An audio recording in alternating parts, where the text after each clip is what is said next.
Hey Zarah. Hey. The last Howard girl we had on here, right? Fatima. Hey, That's Fatima. my girl. Yeah. She came on here. She tried to bash us, a little bit. Try to bash men a little bit, right? So I think we're gonna start off. We're gonna start with some positivity, some love, So yeah, that's why you're like, let's give me 3 positive things about men. Just 3. And I'm not joking. Oh, they are able to. They have height. Okay. And so what about the short men? Like, oh yeah, no, like they're not on the list. They're like useless. It's like I'm not ableist or anything. Nah, I feel you. But you have male strength, so you guys can lift things. Mm-hmm. Okay. Yeah. Those only 2? Yeah. No, they're not like caring, loving. In like, what world? If there was any other HBCU you could go to, right? Mm-hmm. What would it be? If I could go to any other HBCU, it would be Howard University. Okay.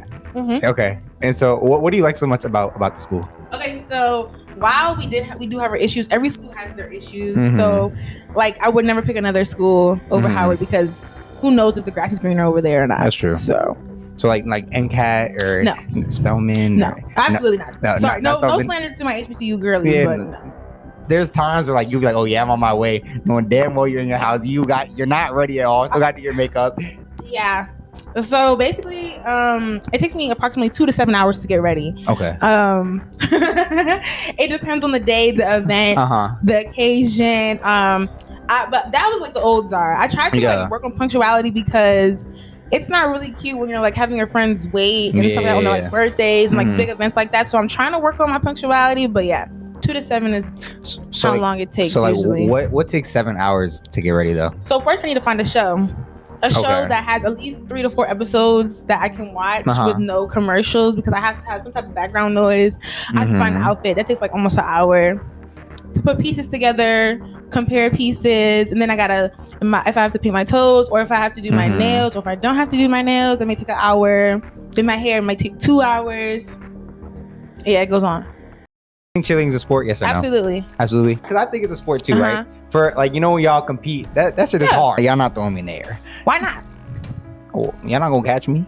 Hi, Shy Glizzy. I just want to say I love you so much. Okay. What about like people saying his last album flopped? It's no such thing. You don't think so? Shy Glizzy can't flop. He can't? Mm-mm. Okay, so give me the top 3 songs. Ooh, you want a spot like that? Yeah. Make it out. Okay. Free 3. And then White Girl, of course. Who else do you listen to? I'm going through a Yeet phase, a Dirk phase, Sofego, of course. Everybody knows I love Sofego. Been a Sofego fan. He didn't say the N-word. All these artists are men, and you said men don't contribute to society. So that's the contribution. Me. Yeah. Y'all are only good for making music. Wow. Clap it up for yourselves. Oh wow. Nothing else. I'll add that to the list. All right, that's our 3. All right, perfect. Great way to end it. All right, it's over. Jim, cut it.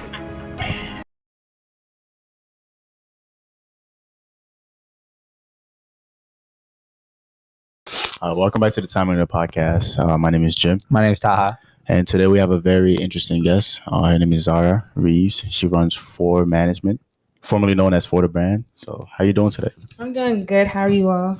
Pretty good. Yeah. A long time no see.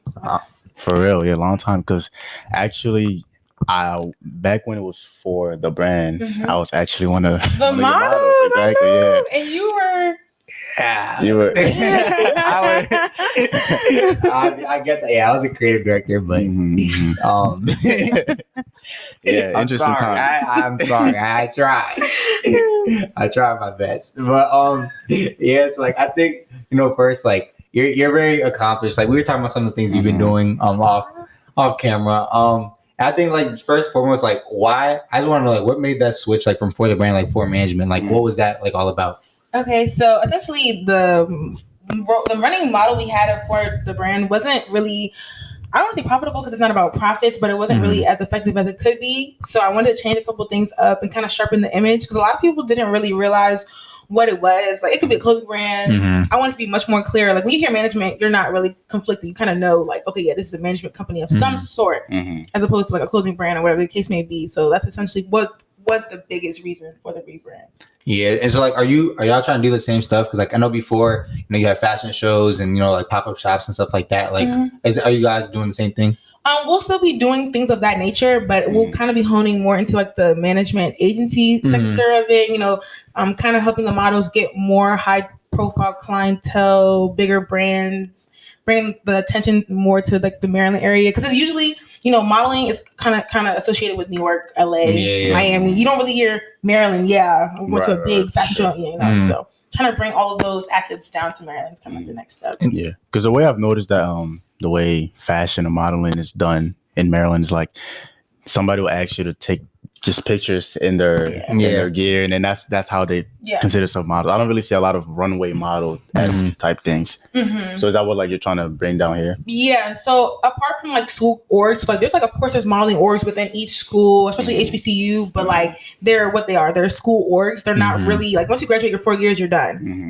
So this is kind of like something you can do outside of school for those who maybe are not in school and want to actually pursue a real modeling career. And also being an influencer, I feel like that's another underlooked portion of the modeling industry that people don't realize that it's kind of taking over. Being that like TikTok is the new wave, and being a quick, macro influencer is kind of like really big right now. So I like what you said about like, how other, places like, it's big over there. But like the DMV has a lot of like talent. I feel like there's a lot of creativity. Oh yeah, for sure. I feel like there's a lot of good. I listen to like good looking people. Like I don't know how to make that. There's three good looking people on this. A lot of diversity. Yeah, I like we did there. But yes, like I think that's really cool.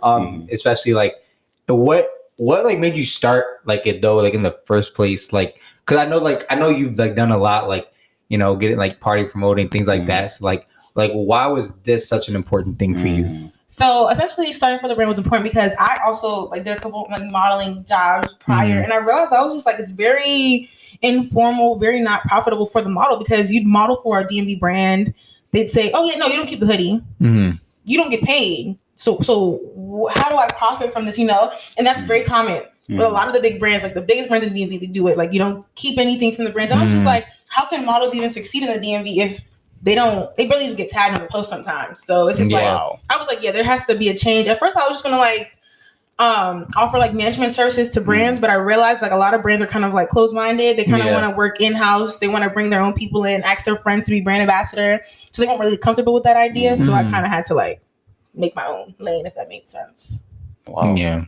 That's interesting. I think I thought it was like real cool too. Is like you like all your friends, like people like you knew, like they were all involved with it, like at first. And like you had so much support, like I feel like off rip, like that shit was crazy. I was like, but like, because I feel like everybody knows Zarah like around here. That's what I've also noticed. Like ever since, even in high school, middle school, like you've always had like a large file. Like people have always known about you on social. And that's what do you think makes people gravitate towards you? I feel as though I like to be inclusive of all. So I feel like people always wonder, like I kind of like compare with my Finsta. I had like 1.4 at one time on Finsta, and it wasn't because I wanted to be like, oh, I'm famous. It was like I don't want to tell people they can't follow me. Like who am I to decline people from following me? So I just let everybody in. And then by the time I looked, it was 1,004, and I'm just like, oh.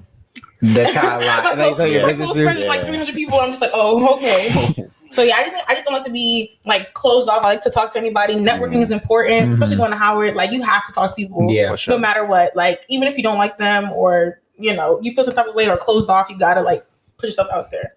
Yeah, and I like that was like a big first. So I think networking is really important, like because you gotta like most shit, even like with jobs and stuff. Like most opportunities aren't available, like out in the open. Like you kind of have to like go and find them. But like that was something with you. Like I feel like you're like amazing communicator. Like and we were talking about it earlier. Like but you be like for y'all like you be joining lives and stuff, and like even when you're mad or whatever, like you might like it's so professional and so like she push it out. You know exactly what you're saying. Like she's not gonna come for you like OD. So like how do you do that? Because I know if I'm mad, I'm gonna say whatever I want, however I feel. Like how do you like control that? I kind of think everything is like a PR move. So it's like you can either do it good or bad. Like the first thing people will see is like if I'm on live cussing and shouting, you don't know who's watching. You don't know who's sending the live. I'm not especially not in a live with 500 plus people. Like you don't know who could be in there. Who? Yeah, like you don't know who could be in there. Could be like some people. I don't like her just based off one live. So I always kind of make sure, even if it's like a live, I'm always coming correct, political, or I'm not saying anything at all. because it can go bad real quick. No, for real.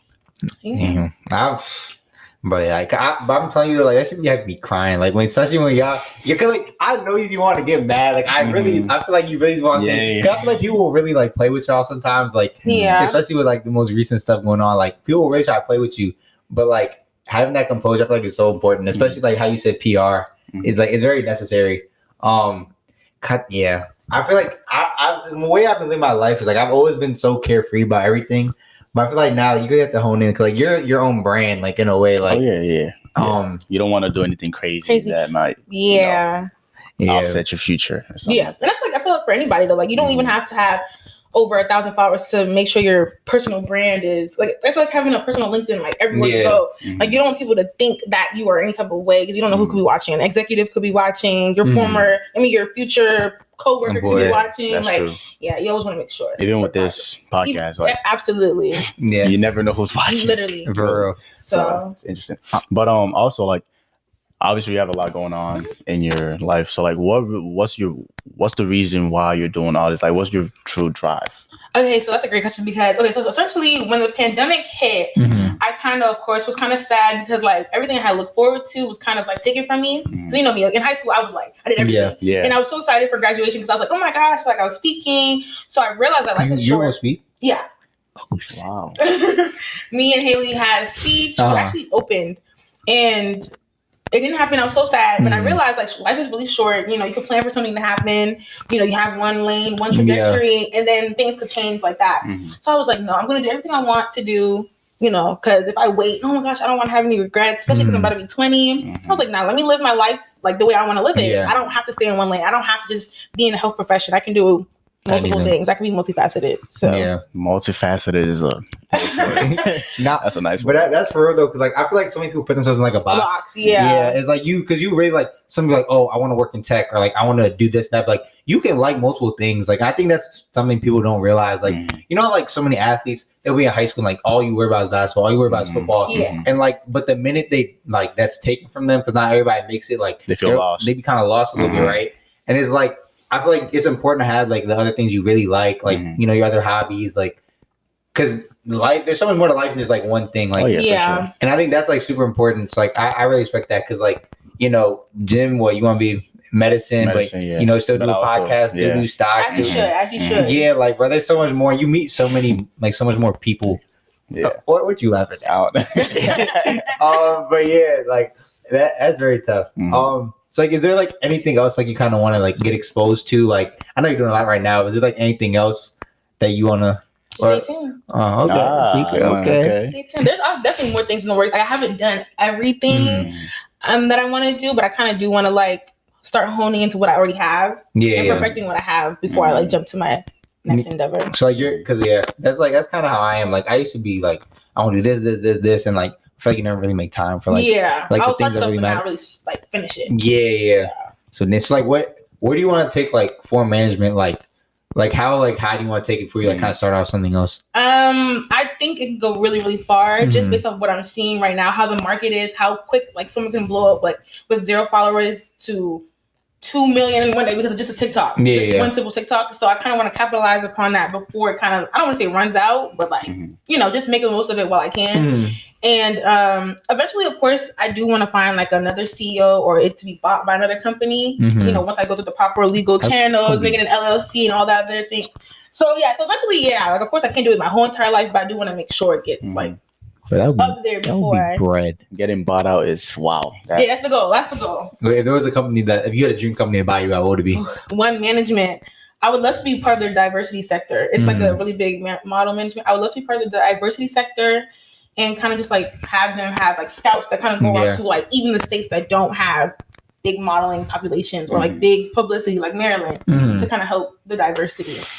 No, because that's like I feel like that was one thing. I feel like your models and everything was like really diverse. Like you had like a lot of different people. I tried. Yeah, and I feel like it's hard because like you know sometimes.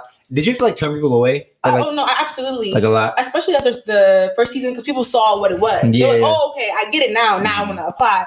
So it was kind of hard because like, you know, when you quote unquote like know a lot of people or like people are familiar with you, they kind of feel some type of way when you're like, no. And then that's why I always like to put my best foot forward, because I don't want people to think that the business side of me is also like personal. In real life, I think down of you or anything like that. But I did have to, just based off like the talent that we had and my possible capabilities. I didn't want to take on too much. Right. Yeah, because now, like, bro, like that first. Did you go to the fashion show? The one last year. Yeah, he went. The first one. Yeah, I went. Yeah, I went. Like, no, I did. At like 10 p.m. Oh yeah. You went a little late. Just a little late. It's okay. Yeah, it's okay. Yeah, I'll be on that too. So yeah, but it was. I heard it was very like it was a very. No, but that shit was amazing. Like, yeah, it was. Because I'm not gonna lie, like, especially like when you're like friends with people, like like they do things, like you're gonna like at first you're gonna support regardless. But I was like, bro, like even if I didn't know Zarah, I'm like, this shit is hard. That dude was, bro, like thank you so much. I feel like it was very like. It's chaotic too, because like it was your first time like trying to get everything done. I fell down the stairs. Huh? I fell down the stairs. Really? With the heels on, like it was in like front of everybody. No, it was like on the back room, like all the way. It's like I don't know how to explain it. Like, just fell down the stairs and had to keep going. Like it was not like nothing happened. Yeah, bro, I was so excited for the winter one. Yeah, I was really waiting for that one. Yeah, I had my fit and everything. I was like, damn. COVID definitely. Yeah. Do you know when your next one's gonna be? Oh yeah, actually, I guess it's a great time to plug in our next one. Yeah. So essentially, I was blessed to receive the opportunity to be a judge and co-sponsor of this reality TV show at Howard called Next Top Bison. So essentially, it's like Next Top, America's Next Top Model. Yeah, it's kind of like that, but like with Howard students, and it's wonderfully produced. You guys can go follow them, Next Top Bison, on Instagram. So we're having a fashion show in April. To you know how like the end episode is like a fashion show. That's what we're doing. It's a really nice venue. Right now we're looking around for venues, but April is the next show, and then July we'll have a really big one. So stay tuned. I'm trying to go bigger. No, for sure. Nice. Oh, damn! Y'all got. Are you trying to get like artists and stuff to like? That's another thing. So, who'd y'all have last summer? What was it? We had Mecca. Okay. We must have like a really, really big artist, but big artists come with like big problems. Right. Yeah. It was a little bit of a. But yeah, we're definitely trying to get artists. If you guys know artists that are on the rise that want to perform, we're definitely down. Get Shy Glizzy? No? Yes. I would love Shy Glizzy, but that's a couple OD. 20,000 out of my tax bracket, Damn, how did I Shy Glizzy? I don't know. I would cry. Actually, I don't know. The tickets would be like $400. No, because I remember when you always post that picture when you were, was it a video when you met Shy Glizzy? Yeah, I met him. I had him before. Backstage because of Corey Cook. I know you don't want me to say that. Yeah. Corey Cook, he helped me get backstage. So shout out to you. That's my boy. No. Nah, bro. I'm trying those pictures, bro. You think about like how different y'all look like now? Oh gosh. Like no, let's talk about that. How long ago was that? I met Shy Glizzy in person at my third concert that I went to. So December of 2018. So you were a sophomore in high school. Wow. So like think about what you look like as a sophomore in high school, right? Yeah, me personally, I was not it. No, I would look crazy. Like I look like a nerd. Like some people might still think that, but like I feel like I look crazy. I was small as hell. Like, damn. That's a good part about high school, though. You can kind of like you can reinvent yourself a little bit. You can rebuild yourself. No, I'm not even trying to comfort you. Like I know you posting your picture, like your old pictures, bro. Yeah, bro, y'all look like so different now. The picture of you and Danny when you were little. It's crazy because like we thought we looked good. So yeah, that's true. So, ain't nobody can tell you anything. Nah, especially not a Wild Lake. No, especially not a Wild Lake. No. It couldn't happen. It wasn't even like that. It was just kind of like. I guess like I wouldn't say I was cocky, but I don't know how people tolerated me because especially when it came to cheer, I was obnoxious. I'm not gonna lie, I was a little obnoxious. Like y'all the best or whatever. Yeah. In your mind, you were her. Yeah. No, our team was that. We were that. There was nobody else better than us. So it's important to have confidence. Yeah. You had the self-confidence, and then once you actually became that person. Yeah. You went from being 12th place my freshman year to top 3 in a county, and then eventually winning counties after we graduated. So. Interesting. Believe it till you make it, I guess. Yeah.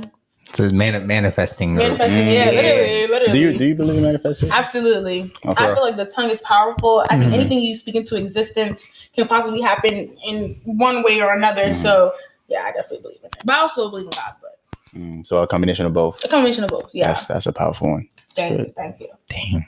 Because I've noticed that like.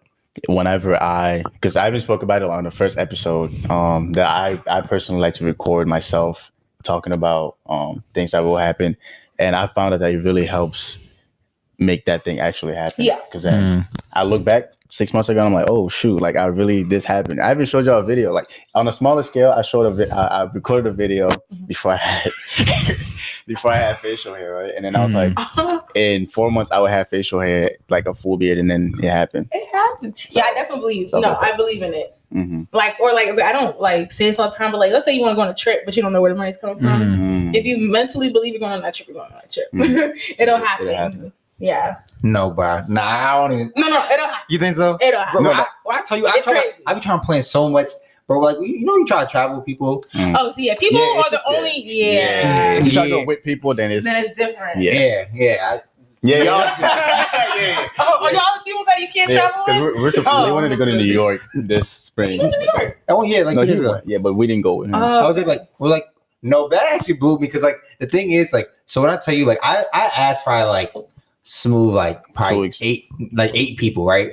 And I like probably 8 to 10 people. I asked like 3 different friend groups, and then everybody was like, "Oh, I'm busy, whatever." So then I go to New York, then I take my pictures and videos or whatever, and then everybody like probably 4 or 5 different people were like, "Oh, why don't you tell me I'm coming tomorrow?" That's how it be. Like they'll be like, "Oh, I didn't know you were serious." I was like, "Oh, yeah, I was." I don't lie. Like I was for real. Yeah, I'm not here to play. Like that's the thing. But you cannot travel with people because like you really like might want to go somewhere and like, "Oh yeah, I'm here." Nobody puts the money up. Like and you find out, especially in Miami. That's when you really find out. Yeah. Where did you go? I went twice last year. How was that? It was fun. I did not lose any friends both times I went. Is that people really be losing friends in Miami? Yeah. Wow. I've seen arguments on the boardwalk. I've seen it all. For what? Is it because of money? It's money. It's usually, I would say like the biggest reason is money because it's like, one person may have, or may not have, and then like they're like, "Oh, why you come on a trip if you didn't have money?" And then like can't do certain things. But a lot of times it's also because like cleanliness. So, like people don't know how people live until you travel with them. Yeah. And you can see. And that usually starts a lot of arguments. That's disgusting. It is disgusting. I've heard a lot of horror stories. You can't have like that's so sick because like you can't like you don't want to exclude somebody because they don't have bread. So it's like you want them to come, but it's like like I want to go like eat at a nice restaurant and like I can't do that now because of you. And then I can see how that happens though. Yeah. So. Damn. Is there anywhere else like you don't want to? So you've been to Miami, right? Like where else have you been? Atlanta, Cali, Aruba. New York. Aruba? Yeah, Aruba was nice. When'd you go? Last summer. How was that? It was fun. I'll go again. Well, what do y'all do down there? Because it's not like clubbing and stuff, right? And I was like, okay, I'm not gonna lie, it was a little hard for me because I'm a club girly, but it was actually really fun. I did a lot of water sports. My wig came off. Jet skiing. They threw me for the like they didn't care about me. They let me go out there and didn't tell me any type of directions, and I flipped over in the ocean, but that's okay. Yeah, I learned a lot. I did parasailing. It was super fun. Oh, parasailing is fun. ATV riding. Yeah.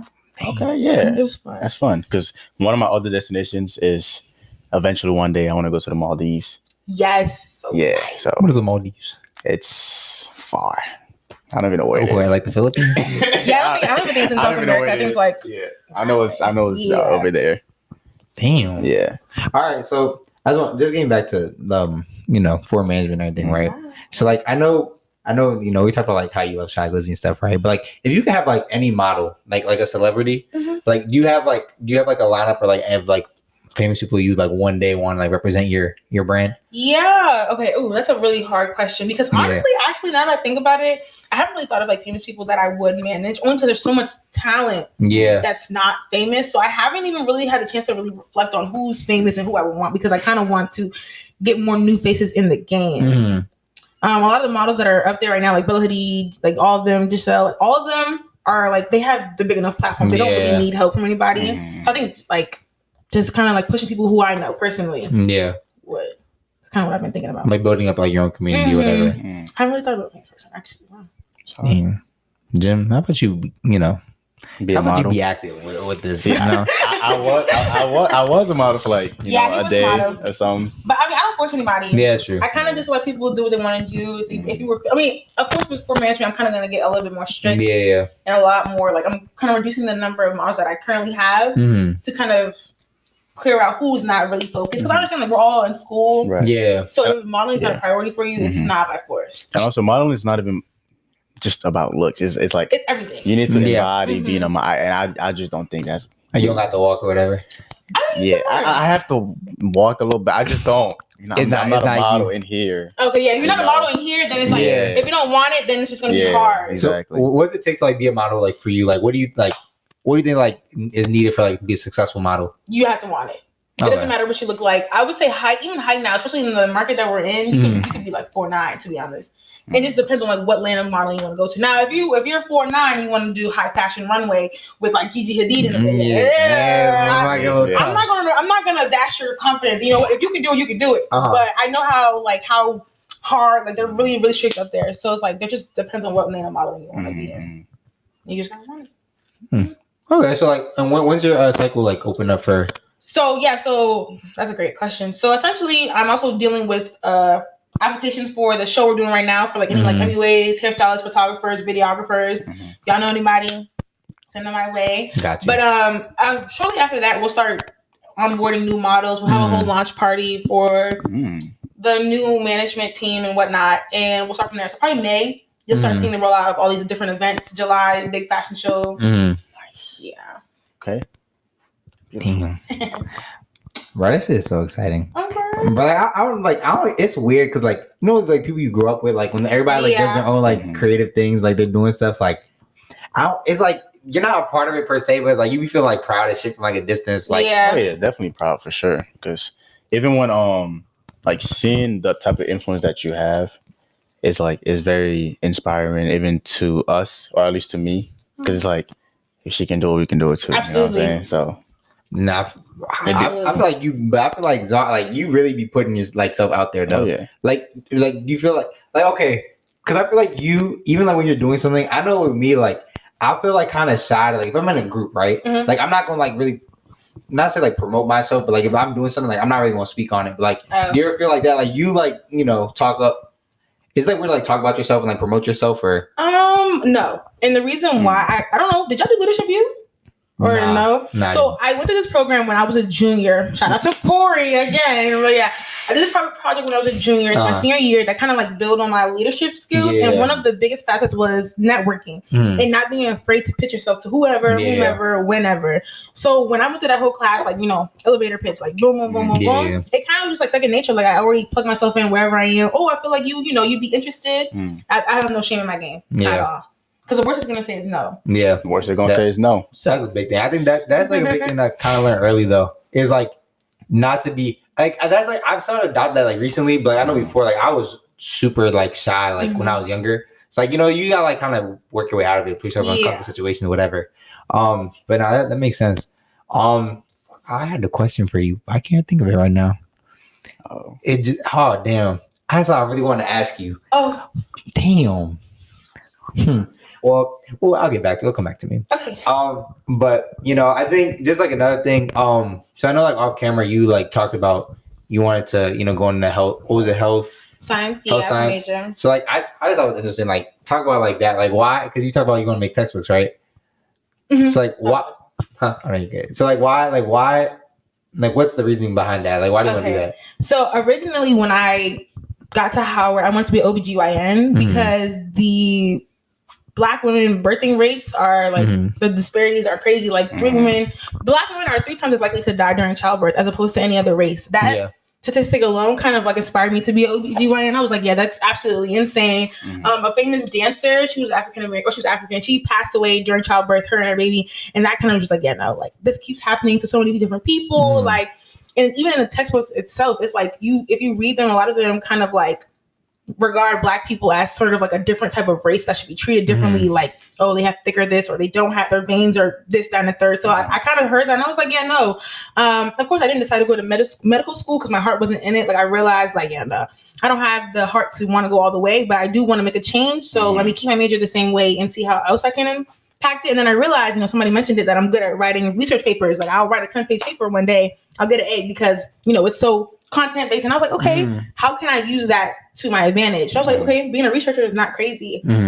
Writing papers, theses, like I don't mind writing dissertations and whatnot. So I was like, okay, let me pursue that and see how I can make a change. And someone was like, yeah, you can help write textbooks. Like that's a thing. And I was like, I didn't know that was a thing. So I'm like, okay, that's what I'm going to start doing. Of course, like there's other endeavors that I want to do, like, you know, world health projects and stuff like that, you know, travel across the world to help health initiatives. But like, that's kind of like my lane right now. Wow. Like, that's what started it. You are really Mrs. Do It All. Yo, this is really Miss Do It All. That's my mind every day. Yeah, I kind of just like, I'm always thinking like, oh, okay, that's just kind of how it goes. How do you say organized?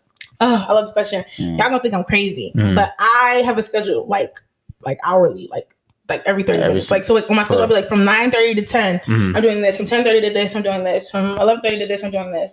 I have class from this to this. After that, I'm doing this to this. I have an org meeting this to this. I have an event this to this. I have event planning from this to this. I have a Zoom meeting to plan another event this to this. I have a hosting at a club this to this. So that's what I do, and it just a second nature to me now. So I just, if I need to know, like, okay, yeah, I have to go somewhere, I just look at my phone and I know what's next. That's what's up. Like, I think I should actually like. It helps. It's a little bit like very like detail oriented. But if I didn't do that, I would not survive. No. Yeah, I feel like I struggle like just even like taking the time to write it down. Like I feel I'm too like lazy. I feel like to do that. I am too. So I just do my phone and my notes. You speak into it, like you can speak and like remind me. Yeah, that's you do reminders too. Like I wake me up by 6 or something. I'll be too lazy, but like especially I'll be waking up like I'll be tired. I don't want to do that. But it won't get done if I sleep. So I just force it. Just go. How many hours do you sleep a day? Okay, let's use last night as an example. I slept like maybe like 6 hours, 5 hours, which is good. I make time for my sleep. Sleep is important. Mental health is important. So I kind of make time for those important things, of course. Okay. That's tough.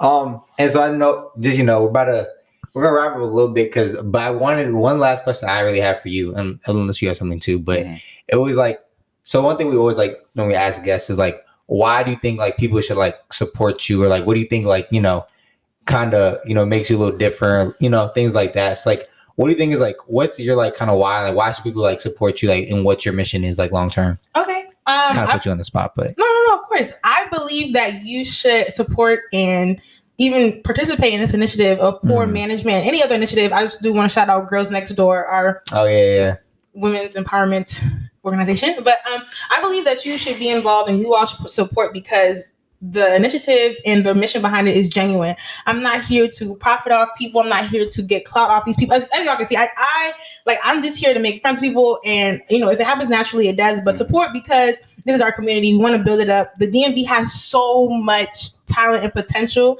that is slept on, because, you know, everybody wants to keep the talent internal. And we don't ever want to show everybody like, oh, we want to gatekeep. Like, nah, this DMV.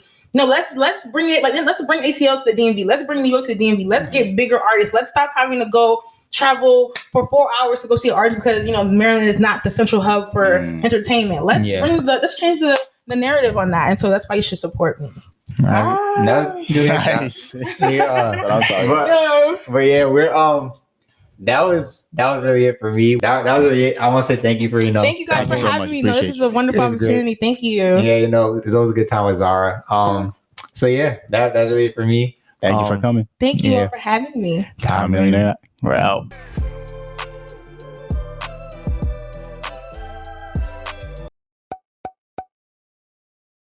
Nice.